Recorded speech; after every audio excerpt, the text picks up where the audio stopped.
ഈ പഞ്ച് എന്ന കുരങ്ങിൻ്റെ വീഡിയോ കണ്ട് നെഞ്ചു പിടഞ്ഞ് പലർക്കും ഷെയർ ചെയ്ത നമ്മൾ ഈ വീഡിയോ ഷെയർ ചെയ്യാതിരിക്കരുത്. ഒരു മിണ്ടാപ്രാണിയുടെ ഏകാന്തത കണ്ട് ഈ ലോകം മുഴുവൻ അതിനു വേണ്ടി കണ്ണീരൊഴുക്കി. ആ കുരങ്ങിൻ്റെ വേദന നമ്മൾ ഹൃദയത്തെ സ്പർശിച്ചു. ഒരു ജീവനോട് നമ്മൾ കാണിച്ച ആ കാരുണ്യം തീർച്ചയായും വലിയൊരു മനുഷ്യത്വം തന്നെയാണ്. പക്ഷേ ഇതേ മനുഷ്യത്വമുള്ള നമ്മൾ സൗകര്യപൂർവ്വം കണ്ടില്ലെന്ന് നടിക്കുന്ന മറ്റൊരു കാഴ്ചയുണ്ട്.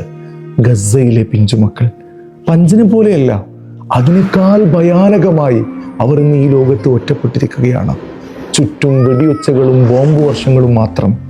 സ്വന്തം ഉപ്പയുടെയും ഉമ്മയുടെയും ജീവനില്ലാത്ത ശരീരങ്ങൾക്ക് മുന്നിൽ പൊടി പിടിച്ച ഒരു പാവക്കുട്ടിയെ നെഞ്ചോട് ചേർത്ത് പിടിച്ച് വിറങ്ങലിച്ച് കിടക്കുന്ന ആ കുഞ്ഞുങ്ങളെ ഈ ലോകം എന്താണ് കാണാത്തത്? ഒരു കുരങ്ങിൻ്റെ സങ്കടം കണ്ട് ഉരുകുന്നതാണ് നമ്മുടെ മനുഷ്യത്വമെങ്കിൽ ഗസയിലെ പിഞ്ചുമക്കളുടെ ചോരയ്ക്ക് മുന്നിൽ അത് മരവിച്ചു പോകുന്നത് എന്തുകൊണ്ടാണ്?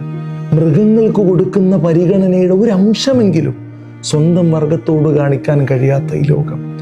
ശരിക്കും നമ്മൾ കരയേണ്ടത് ആ കുരങ്ങിനെ ഓർത്തല്ല, മരിച്ചുപോയ സ്വന്തം മനസാക്ഷിയെ ഓർത്താണ്.